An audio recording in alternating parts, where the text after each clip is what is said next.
영어로 in이라는 것은 뭐뭐 안에잖아요. 그래서 우리가 in Christ 하면 그 안에는 모든 것이 다 들어있는 거예요. 하나님의 약속, 하나님의 축복, 하나님의 보호, 그리고 우리에 대한 구원, 생명. 그런데 out이라는 것은 밖에 있다라는 것은 그 모든 것에서 혜택을 누리지 못하는 그런 상태다라고 우리는 이해하면 됩니다. 그래서 예수 그리스도 밖에 있는 것은 무엇을 의미하는가? 그것은 우리가 단순히 종교를 갖지 않은 상태라고 생각해서는 안 되는 거예요. 언젠간 가지겠지. 여러분, 그 가지겠지라는 마음을 먹은 그날 밤에 주님이 오시면 어떻게 됩니까? 단순히 교회를 다니지 않는 것을 의미하는 것이 아니라 예수 그리스도 밖에 있다는 것은 바로 생명 밖에 있다는 것, 구원 밖에 있다는 것, 은혜 밖에 있다는 것. 결국 예수님이 없는 인생은 그냥 nothing인 거예요. 아무것도 아닌 거예요. 둘째, 바울은 이방인을 향해 이스라엘 나라 밖의 사람이라고 말합니다. 여러분, 하나님께서는 이스라엘 택하시고 가장 먼저 무엇을 하셨죠? 약속을 하셨잖아요. 언약을 주셨죠. 그러나 우리는 그 언약의 백성이 아니었다라는 정체성을 바울은 얘기하는 거예요. 너희는 아니었다. 우리는 하나님께 세우신 그 놀라운 구속의 계획에서 완전히 처음부터 제외된 자들이었다라는 거예요. 그런데 이것이 얼마나 끔찍한 상태인지 아십니까? 셋째, 바울은 이렇게 말합니다. 약속의 언약들에 대하여는 외인이고 약속의 언약들에 대해서는 너희는 해당되지 않는 사람이다라고 하는 거예요. 하나님의 아브라함과 맺으신 언약, 다윗과 맺으신 언약, 이 모든 구원의 역사에서 우리는 완전히 소외된 존재였다라는 뜻이죠. 하나님께서 우리와 언약을 맺지 않으셨다면 우리에 대해서 책임지실 필요도 없다라는 거예요. 너희가 어떻게 살든 너희의 구원에 대해서 나는 관심이 없다. 자, 그럼 어떻게 될까요? 그 바벨을 지은 사람들의 마음의 심리를 여러분 한번 생각해 보세요. 바벨탑을 짓다가 결국에는 하나님께 벌을 받아서 하나님께서는 그들의 구원을 어떻게 됐죠? 말을 혼잡게 하시고 그리고 그들을 흩으셨어요. 이쪽 저쪽. 그래서 말이 달라진 거죠. 원래는 구원이 하나였다고 그랬잖아요. 그들의 마음은 어쨌든 하나님을 대항해서 자기들의 안전한 바운더리, 쉘터를 만들려고 하다가 결국에는 하나님이 그들의 어떤 교만을 보시고 흩으신 거죠. 우리는 스스로 이렇게 바벨에 있는 사람처럼 스스로 살아남아야 했던 거예요. 스스로 길을 찾아야 했던 거예요. 그러나 어떻습니까? 바벨에 길이 있었습니까? 길이 없는 거예요. 여러분, 이 상태가 얼마나 절망적입니까? 여러분, 산길을 한번 헤매보신 분은 알 거예요. 등산을 좋아하시는 분들은 한두 번 이상 열심히 올라갔다 내려오는 길에 그냥 산길을 헤매서 그냥 뱅글뱅글 같은 길을 돌아본 경험이 있으실 거예요. 두렵죠. 시간이 갈수록 두려워집니다. 넷째, 바울은 말합니다. 세상에서 소망이 없고 너희들은 소망이 없었던 자다.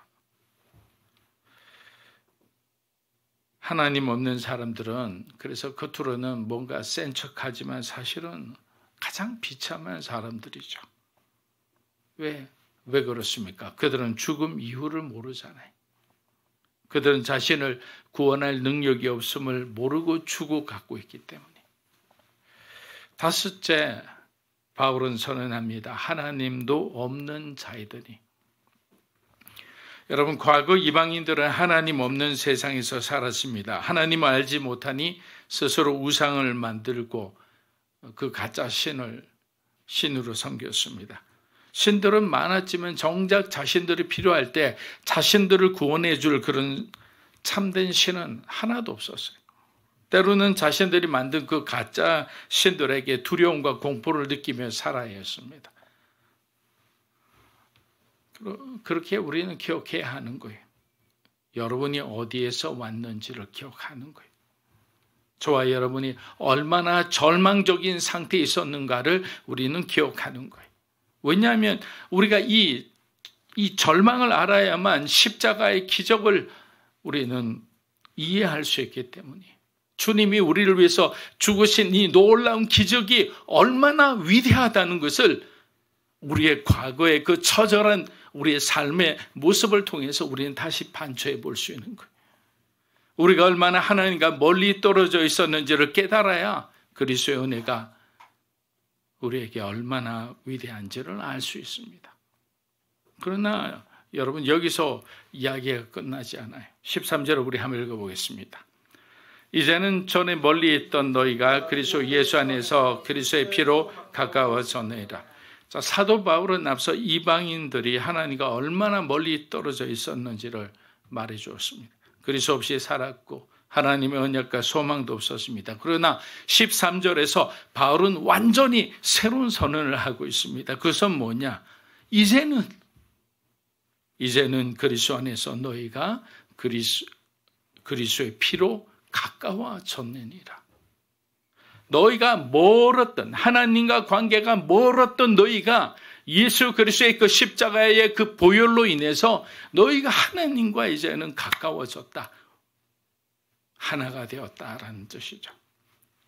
이전에는 우리도 멀리 있었습니다. 그러나 이제는 가까이 왔습니다. 무엇이 이 변화를 만들었습니까? 예수님께 은혜 받은 어떤 사람이 여러분에게 복음을 전했을 수도 있습니다. 어떤 교회에서 우연히 갔더니 하나님께서 정말 여러분의 영혼을 흔드는 말씀을 통해서 여러분들이 그 자리에서 깨져서 예수님을 똑바로 믿게 되었을 수도 있죠. 여러 가지 경험이 있어요.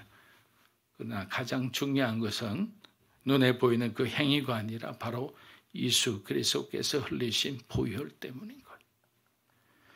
구약 시대에는 할례의 피가 유대 공동체에 들어가는 조건이었어요. 그래서 바울의 수제자 영적 아들인 디모데에게도 그 유대 공동체가 끊임없이 디모데에게 할례를 베풀게 했습니다. 결국에 바울은 디모데의 사역을 볼 때 이방인을 위한 사역만이 아니라 그 중에는 유대인들도 포함되어 있다고 생각하고 디모데에게도 특별하게 할례를 받게 합니다. 그 정도로 할례는 유대 공동체에서 너무나 중요한 것이었어요. 왜?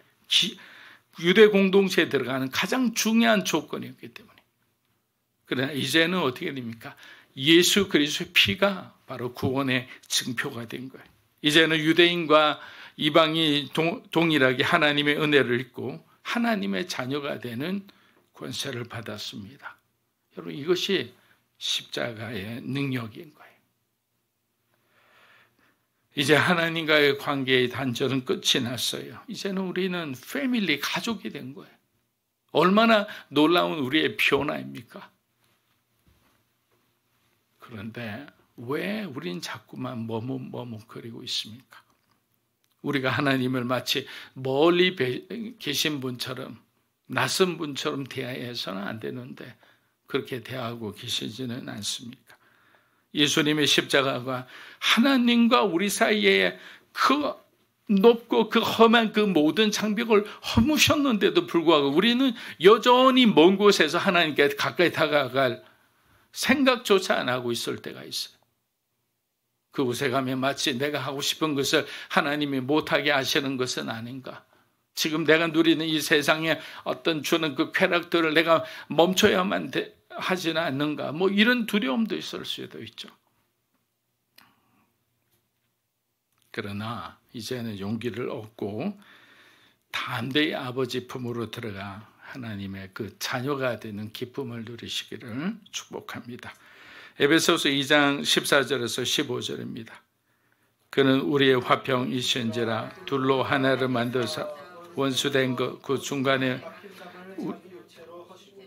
법조문으로 된 계명의 율법을 폐하셨으니 이는 이 둘로 자기 안에서. 여러분, 바울은 뭐라고 얘기합니까? 그는 우리의 화평이신지라. 예수 그리스도가 우리의 화평이라는 것. 다른 말로 하면 샬롬이죠. 여러분, 예수님은 단순히 우리에게 샬롬을 주시는 분이 아니에요. 예수님 자체가 샬롬인 거예요. 예수님이 샬롬이 되기 위해서는 뭐라고 말씀드렸습니까? 샬롬은 내가 희생하는 거예요. 내가 양보하는 거예요. 내가 가장 좋은 자리를 내어주는 게 바로 샬롬이라고 했습니다. 그래서 예수님은 우리를 위해서, 우리를 살리기 위해서 바로 십자가를 지신 거죠. 그래서 서로에게 우리가 샬롬이라는 말은 뭐라고 했죠? 당신이 나보다 더 나은 존재입니다. 당신이 원하는 것 내가 양보할 테니까 하십시오라는 의미라 했어요. 그래서 샬롬이란 말은 그냥 지금은 그냥 인사말이지만 과거에는 함부로 할 수 없었던 말인 거예요. 그렇다면 오늘날 우리는 이 말씀, 이 샬롬을 어떻게 받아들여야 할까요? 우리가 살고 있는 세상을 보십시오.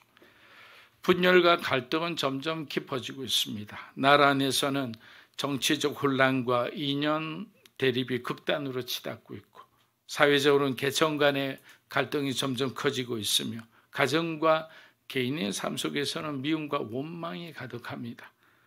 사람들은 서로 이해하지 못하고 용서할 마음도 없는 것 같습니다. 서로 다른 생각과 배경을 이유로 끊임없이 대립하고 있습니다. 그렇다면 이 분열, 이 모든 분열의 원인을 그래도 그리스도인들은 알아야 될 거 아니에요. 표면적으로 드러난 원인이 아니라. 그리고 그 뿌리는 어디에 있는지 그것을 도려내야지 나라도 안정이 되고, 가정도 안정이 되고, 공동체도 안정이 되고, 여러분의 삶도 하나님 안에서 올바르게 정말 의의 참나무처럼 뿌리 내리고 살아갈 수 있지 않겠습니까? 여러분, 그 뿌리는 뭐라고 생각하십니까? 그것은 바로 인간의 끊임없는 죄라는 거예요. 죄는 하나 되어야 할 사람들을 갈라놓습니다. 죄는 인간 사이에 계속 분열을 일으키는 거예요. 연합이라는 것은 예수 안에서만 가능한 거예요. 왜? 양보하지 못해요, 사람은. 여러분의 것을 어떻게 내어놓을 수 있어요? 다른 사람을 위해서 여러분 죽을 수가 있나요? 우리는 우리의 이익을 위해서 절대로 양보하지 않고 끝까지 투쟁할 그런 사람들이에요. 그런데 예수를 믿으니까 어떻게 됩니까? 우리의 마음이 변하는 거예요. 아, 이것이 내 것이 아니라 하나님의 것이구나. 그러니까 하나님께서 내어놓으라면 나는 그 부자 청년처럼이 아니라 내가 무엇이든 내어놓을 수 있는 거예요. 그리고 하나님께서 떠나라 하면 선교사든 사역자든 어디든지 떠나는 거예요. 왜? 이 땅이 전부가 아니라 우리에게는 영원한 하나님 나라가 있으니까. 그것을 깨닫지 못했을 때는 내가 꼭 지고 틀어지고 난리가 아니에요. 내 인생은 내 것이라 생각하는 거예요. 그런데 그러니까 어떻게 됩니까? 서로 싸우죠. 양복은 무슨 미덕이에요. 약육강식으로 그냥 이기는 자가 승리자다 이런 생각을 하게 되는 거예요. 또한 죄는 인간과 하나님 사이를 관계를 그냥 끊어버리는 거예요. 죄는 나와 다르면 틀렸다고 생각하게 만듭니다. 죄는 내가 항상 옳고 상대방은 틀렸다고 확신하게 만들어요. 그래서 서로가 평행선을 이렇게 그으면 만날 수가 없는 거예요. 이 생각 속에 갇히게 되면. 그러나 바울은 말합니다. 여러분 잘 들으세요. 그리스도께서 그 둘로 하나를 만드셨다. 인간은 할 수 없었지만 하나님의 영역, 신의 영역, 예수 그리스도께서 우리를 위해서 하신 그 놀라운 기적 안에는 그 둘이 하나가 되었다라는 거예요. 그래서 제가 늘 말씀드리잖아요. 우리는 이 땅에 어떤 신념으로 살아가서는 안 된다고. 우리는 그리스도인이기 때문에 신앙의 힘으로 살아가야 된다고. 이 우리의 삶은 신념이, 가치가, 그리고 철학과 사상이 우리의 목표가 되어서는 안 되고, 우리의 목표는 영원의 목표, 예수 그리스도 한 분이 되어야 된다. 그분 안에 모든 것이 있기 때문이에요. 유대인과 이방인이 서로 적대하며 살았던 것처럼 오늘날 우리는 서로 다른 배경과 신념과 가치관의 이유로 갈라져 있습니다. 그러나 예수님은 십자가에서 이미 모든 장벽을 허무셨습니다. 예수님은 단순히 사람들에게 너희들 그냥 좀 잘 지내 이렇게 말씀하신 것이 아니에요. 예수님은 자신의 몸을 찢으심으로 샬롬을 이루신 거예요. 그렇다면 어떻게 돼요? 하나가 되기 위해서는 누군가가 자기 몸을 찢는 희생과 헌신이 필요한 거예요. 그럼 오늘날 우리는 어떻게 해야 될까요? 세상이 제시하는 해법을 따르겠습니까? 정치적 이념이 이 복잡한 문제를 해결할 수 있을까요? 사회적 개혁이 인간의 근본적인 증오를 없앨 수 있을까요? 아닙니다. 만약에 그것이 가능했다면 우리는 이미 변화된 너무나 깨끗하고 좋은 세상에 살고 있을 거예요. 오직 예수 그리스도의 십자가만이 이 문제를 궁극적으로 해결할 수 있는 거예요. 십자가의 사랑이 없이는 인간의 갈등도 나라의 분열도 개인의 미움도 여러분 결코 끝나지 않습니다. 그러므로 우리는 세상을 향해 외쳐야 하는 거예요. 뭐라고 외칠까요?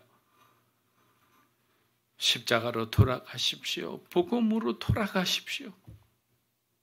그리고 교회로 돌아가십시오라는 거예요. 이것이 길이고 이것이 진리이며 성경이 제시하는 유일한 대답은 오직 예수 그리스도의 십자가뿐이다라는 사실입니다.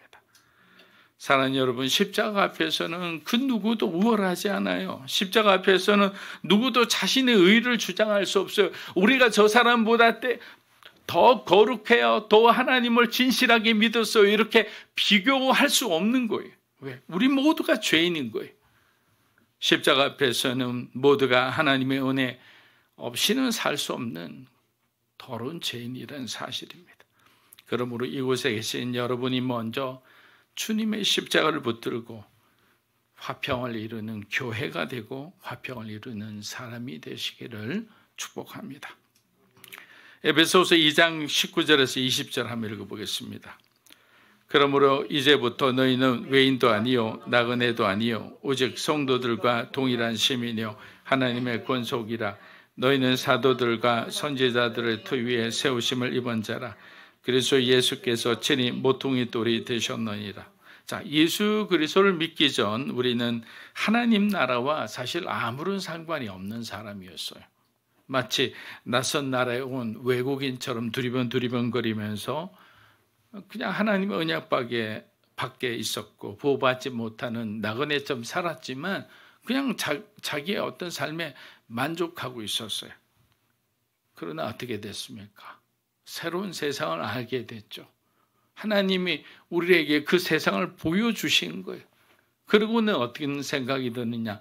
이제는 그 이전의 죄된 삶, 그 저주받은 삶으로 돌아가기 싫어하는 거예요. 이것이 저와 여러분의 모습 아닌가요? 여러분 이전처럼 그냥 소망 없이 그냥 죽어가는 인생을 우리가 살겠습니까? 그렇지 않잖아요. 하나님 나라의 시민이 된 거예요. 주님 하나님의 가족이 된 거예요. 어마어마한 신분의 변화, 상승이 일어난 거죠.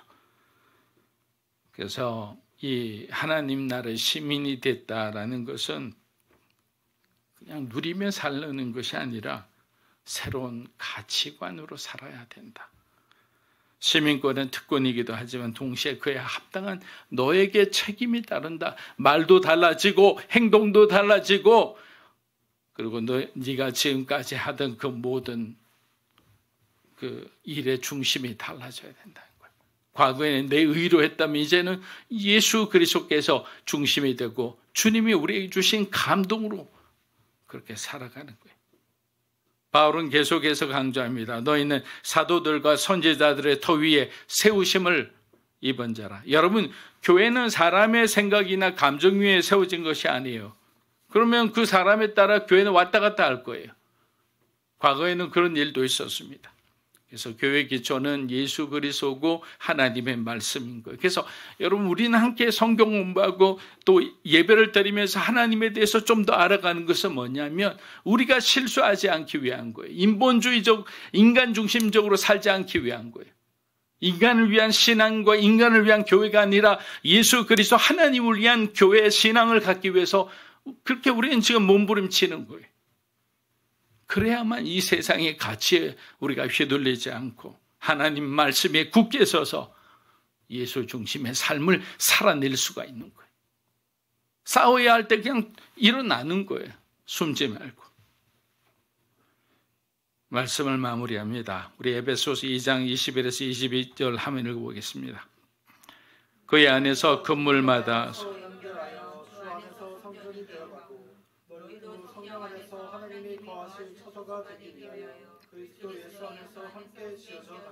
여러분 마지막 당부 말씀인데 잘 들어주세요. 신앙은 여러분 혼자 세워가는 게 아니에요. 여러분 예전에 1900년대 초반에 우리 한국의 굉장히 성각자들 중에서 교인들이 많았잖아요. 기독교인들이. 근데 그분들 중에 어떤 분들은 뭐 그 당시에 굉장히 훌륭한 분들이었지만 무교회주의자들이 계셨어요.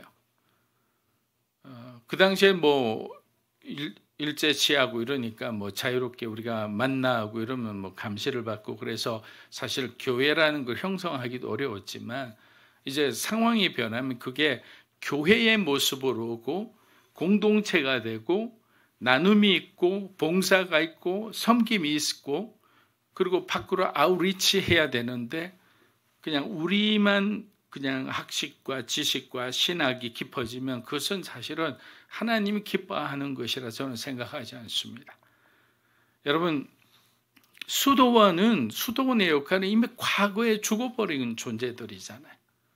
우리들끼리 그냥 하나님께 기도한다고 하니까 자기들끼리 모여서 열심히 한들. 근데 결론은 뭡니까? 그 안에 얼마나 많은 죄가 있었습니까? 그러니까 기독교는 결국에는 현장에서 불타오르는 그러한 믿음의 신앙인 거예요. 어려운 사람들 속에서 또 치열한 현장 속에서 사랑으로 빛으로 소금으로 그런 삶을 살아갈 때 하나님은 우리의 삶에 어마어마한 풍성한 열매를 주시는 거죠. 그리고 그 열매조차도 나눔을 위한 거예요. 그래서 오늘 말씀드린 것은 신앙은 혼자 세워지는 것이 절대로 아니다는 거예요. 하나님은 우리를 하나의 성전의 일부로 세웠지만 결국에는 공동체 속에서 하나님은 영광 받으시는 거예요.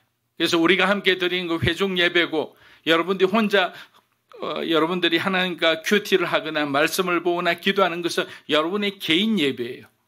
근데 이 개인 예배와 회중 예배가 균형을 이루어야만 우리의 삶의 예배에서 여러분은 능력 있는 크리스찬이 되는 거예요. 여러분의 말 한마디가, 여러분의 행동 하나가 세상을 변혁시키는 그런 사람이 될 수 있는 거예요.